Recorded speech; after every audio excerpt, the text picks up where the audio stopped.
I'm always so grateful when Rev Erin invites me to share a message, a lesson, an opportunity for inspiration and transformation.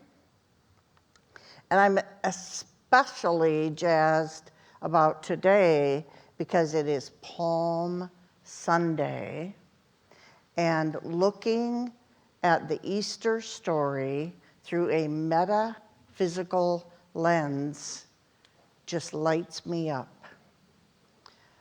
One of the things that I love, it's quite a list, but one of the things that I love about Unity is our co-founder, Charles Fillmore, came up with this framework in the study of metaphysics and in the study of metaphysical Bible interpretation.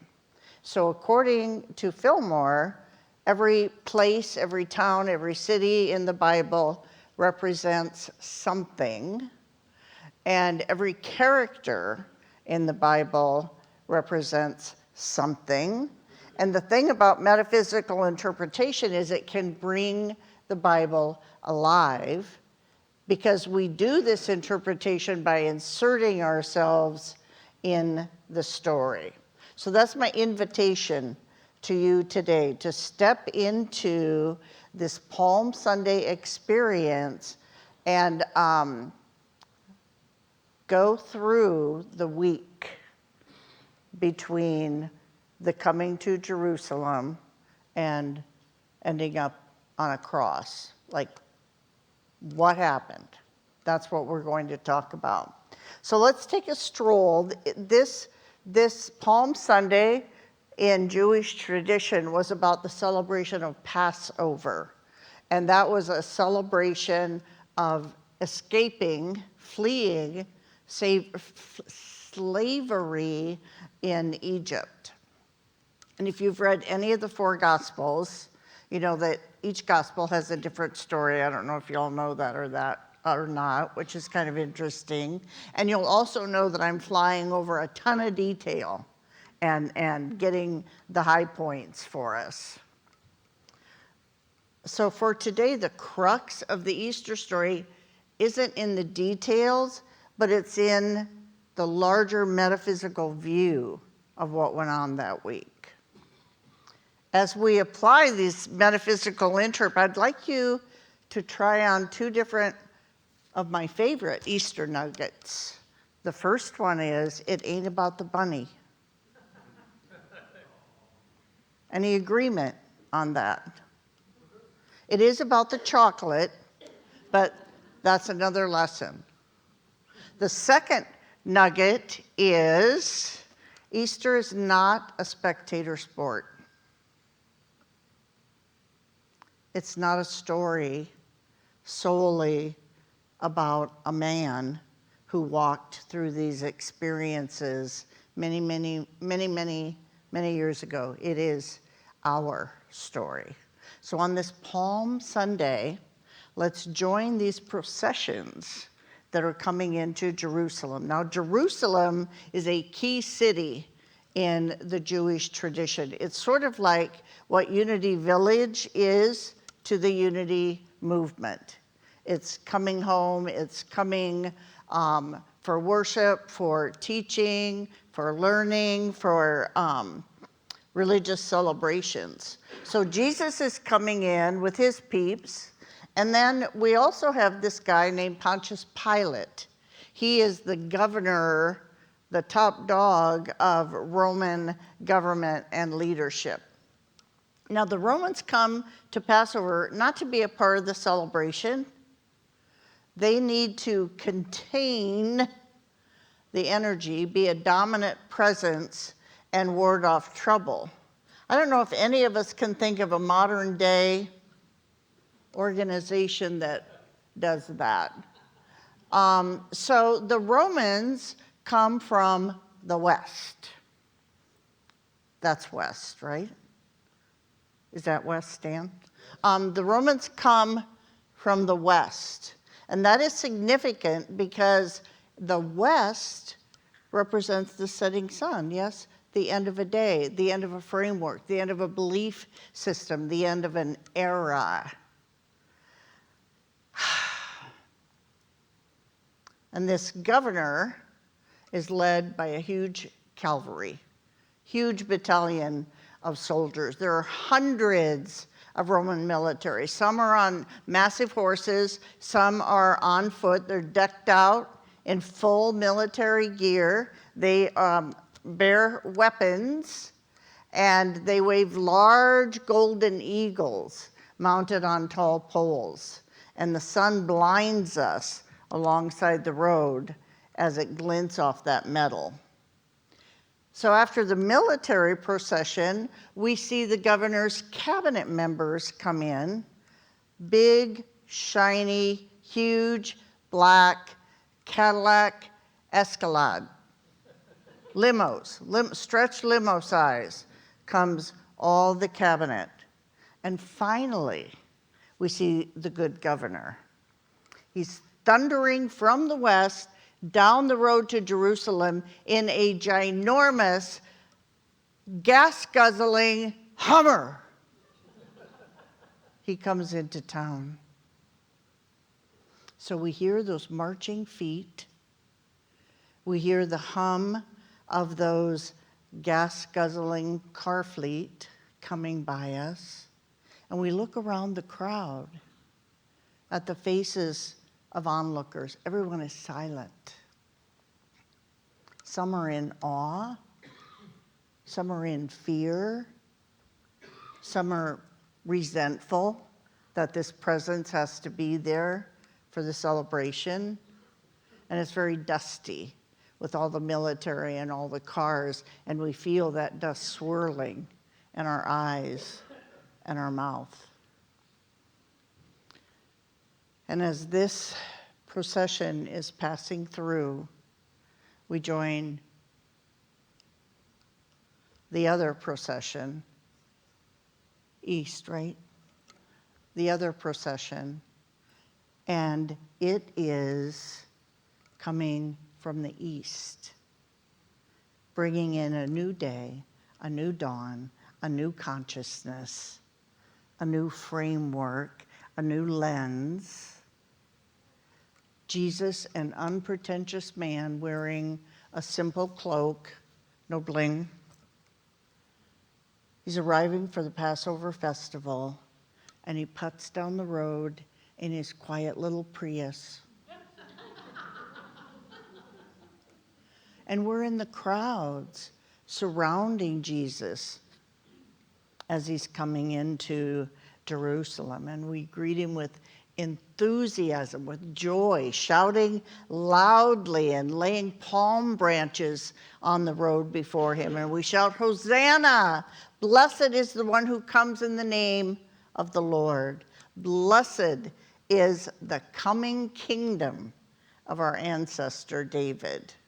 There's no air of grandeur. There's no parade of massive horses, no military, no fleet of limos. With Jesus is his disciples and us, the peasants, the followers. And what we represent in this story as the local peasants is that from regions of interior wisdom comes reverence, comes the gift of understanding and spiritual guidance. So these two processions are the crux of our story. They lead us to the core of the conflict that went on during Holy Week. A rising consciousness, a new thought, a new level of being meets the old status quo, the imperial rule. It's black and white. This is how it is. This is what you think. This is what you believe. This is how you'll behave. These are your limitations. It's our structure of knowing that we've been familiar with all of our lives. And that consciousness, that framework, is meeting the new consciousness. So think about this in the context of what's going on in our lives and in the world. What if Jesus is those among us who are less interested in living the status quo set by government leaders, set by ultra-wealthy peeps who pull the puppet strings of politicians, set by the pious religious leaders who quote the Bible chapter and verse, but they appear to be missing the mark of living by the living by the teachings. So that's what was going on in the day. Jesus was a huge thorn in the paw of the Jewish religious leaders, the chief priests, the Pharisees, the scribes, all the status quo peeps. He was a huge thorn in their paw because he pointed out hypocrisy, risky and dangerous. So the political and religious leaders of the day had their jockeys in a knot, because here comes this guy again. He's going to be teaching, he's going to be talking to people. People want to know what he has to say, and we need them in our court. And what Jesus was teaching and demonstrating and saying put the religious leaders in a very, very, very bad light. So they had a sharp eye on him.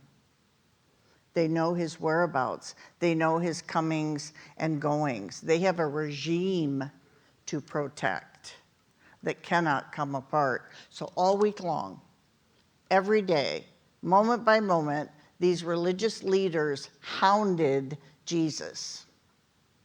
They just needled him constantly. By whose authority are you teaching? You don't even belong in the temple. Who said that you could be here? And they're making up stories about what he's saying and what he's teaching and how he's breaking the letter of the law. They skewed everything, hoping to undermine. Oh, is that called fake news? Hoping to undermine the masses and not have them be taken in by what Jesus is teaching. So they haul him in front of the religious council. Imagine all the high hats, I don't know what those are called, but the high hats and the whole panel sitting up front, and they have Jesus there. And they make up facts about what has gone on during the week. They hammer Jesus with false accusations. It's what I call the most horrific, horrible, terrible week of trials and tribulations. It's a big part of the Easter story. Can anyone relate to that idea of maybe not necessarily being called into a court, but judgment was mentioned in our daily word, being falsely judged, being wrongly accused, hearing someone say something about what you did or said, and you're like, in what world did that happen? In what world did I say that or do that? Has anybody ever had any of that experience? We can relate to the trials and tribulations. Anybody having a really, really bad hair day? A hair week? Bad hair month? Year? You know, it can linger, I have discovered. So trials and tribulations are what I call, it's what life brings.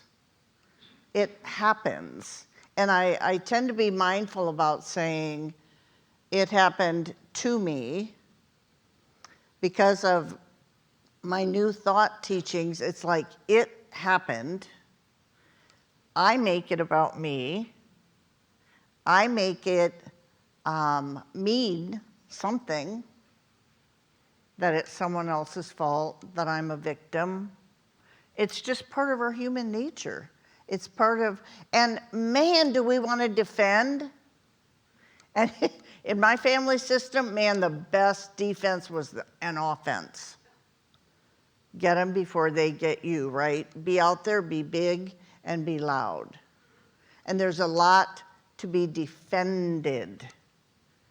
Or do we run and hide? Or do we just make ourselves invisible in that situation? Do we avoid it? So here's the good news about our trials and tribulations. Easter's not a spectator sport. We have a story here that is our guidance, that is our practice, that is our to-do. We have a way shower.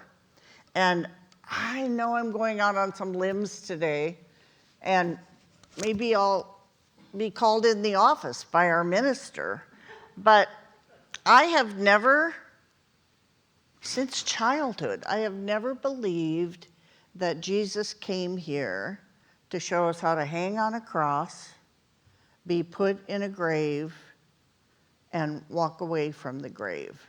I don't think that's Jesus' story. I think Jesus came here to show us how to be, how to live. He came to show us the practice, the spiritual practice of living by the spirit of the law. I think Jesus came to show us how to do life.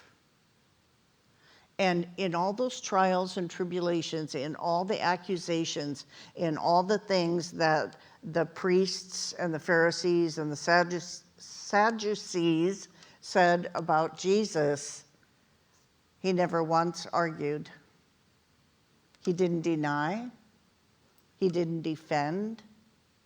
There was one particular incident where they have him and they're saying, "Are you saying you're the king of the Jews?" And Jesus said, "Well, if you say so." Nothing to defend. That in itself is a spiritual practice. And do you notice Jesus did not put on the cloak of victimhood? Look what they did to me. Look what they said about me. He didn't run. He didn't run from anyone or anything.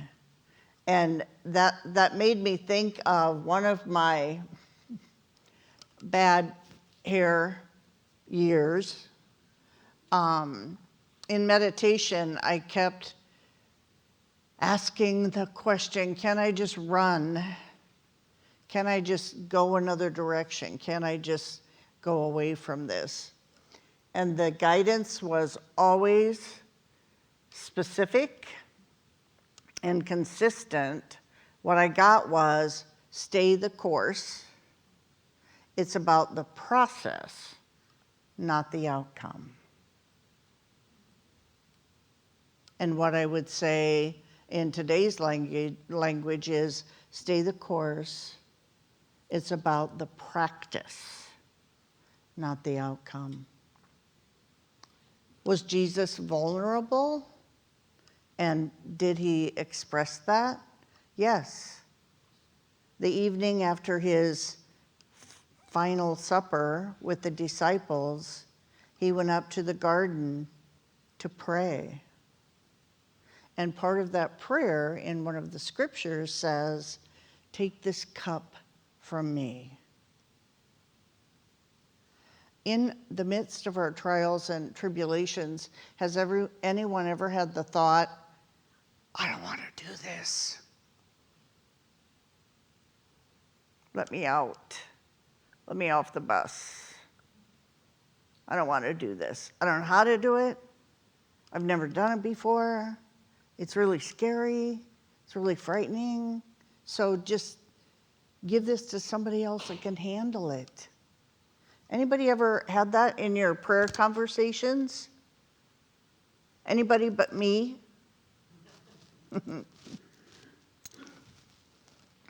So Ultimately, though, he knew what was coming. He foretold it. Once again, in a couple of the Gospels, Jesus foretold it.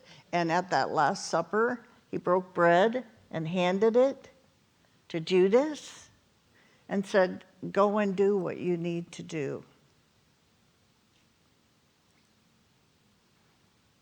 The process. It's the process. So ultimately, I believe that what Jesus stood in, I'm a 12 powers nut, so the faculty of strength is at the very base of our spine, and it's what holds us up in spiritual character. And I think that's what Jesus drew on that night. So the authorities came, led by Judas, to arrest Jesus, and he did not resist. They put him on a cross. They made him haul it up I can't remember the name of the hill where the 3 crosses were. So he was quite visible, his trials and tribulations coming to light. So I invite us to reflect a moment. Have we all had a crucifixion experience of some sort or another? Is anybody crucifixion free at this point in your life? Oh, I thought you were putting up your hand. Yes. So think about what our crucifixions feel like. Think about what our go-to behavior is when we're in the midst of trials and tribulations and crucifixions. They can be brutal. They can be manageable and doable, depending on the level of transformation required, and they can be brutal. So how long can we possibly endure that? And have we asked that in our prayer conversations? How much longer?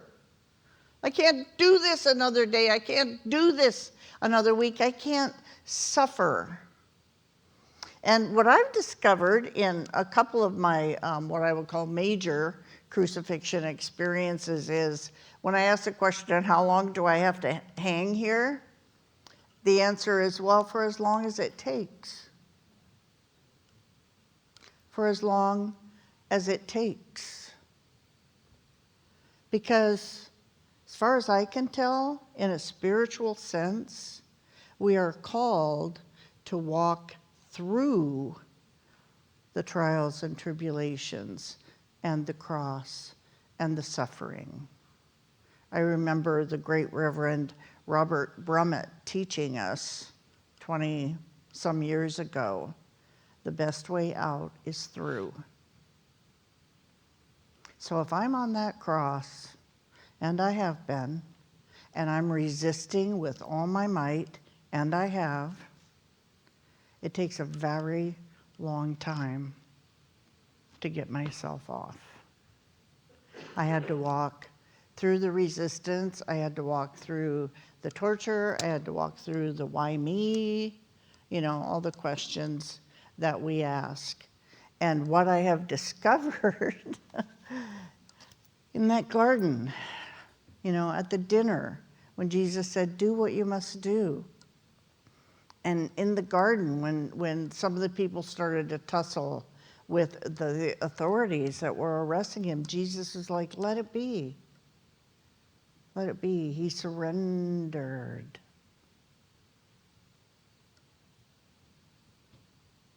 And of course, again, in our human nature, we ask, why me? How come I have to go through this? How come this is so hard?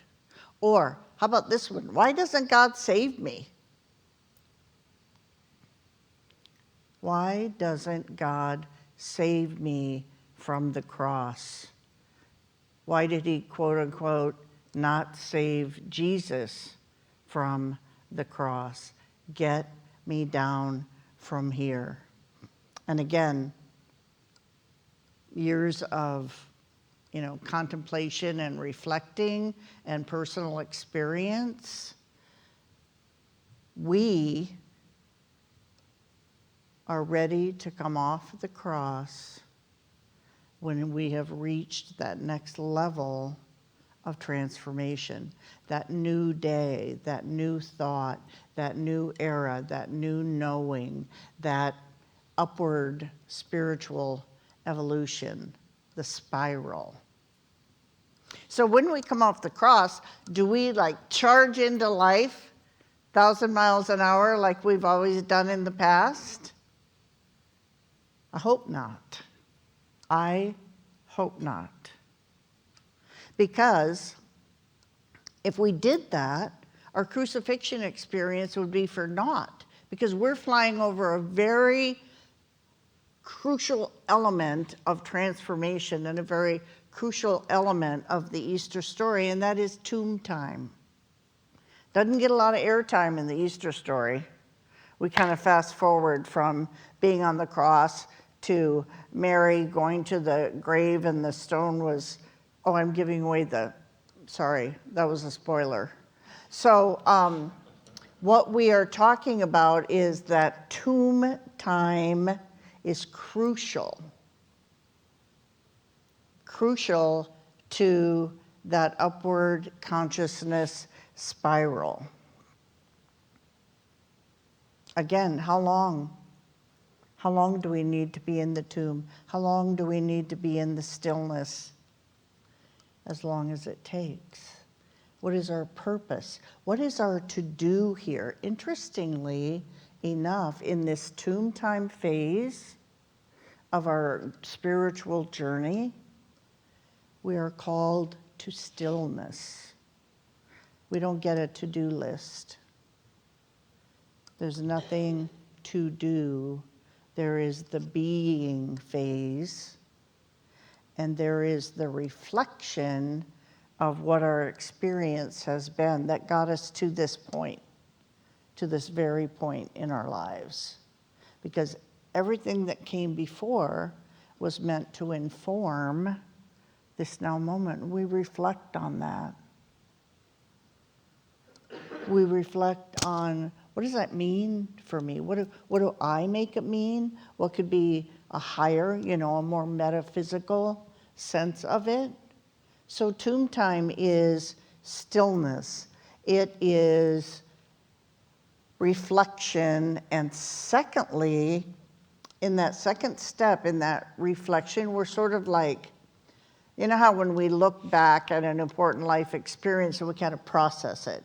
We absorb it, we think about what happened, we think about how we were affected, and what our lens is on it, and we begin to integrate. That's a very important step in tomb time. Like I said before, in unity, we're not just about filling your heads with blah, blah, blah. We're about offering opportunity for spiritual connection, for spiritual evolution, moving along the continuum. So that assimilation and that integration, it's what I call embodying the experience, mind, body, spirit. And I've gotten through the trials and tribulations. I've gotten through the open wound. I've gotten through the phase of, look what happened. Oh my God, it was so hard and it hurt so bad. I've gotten through that when I'm off the cross and I'm in the tomb. And I'm assimilating all of that for going forward. The third step in the tomb is opening ourselves for spirit to do its work. I have a former minister that used to say to me, how ain't none of your business? Because we'd be talking about some practice, and I'm like, yeah, but how? How do I do this? How do I know that? There's no efforting here. There is spaciousness so that spirit can do its work in us. And then, and only then, are we ready to step out of the tomb. I invite you this week to assimilate, to absorb, to reflect, to consider what is yours to know here, what is your practice this week. Because clearly, next week on Easter Sunday, Erin's going to have the surprise ending for us to the Easter story. And we need this space. We need this spaciousness this week for our own work. So I invite you, prepare ye the way. Namaste.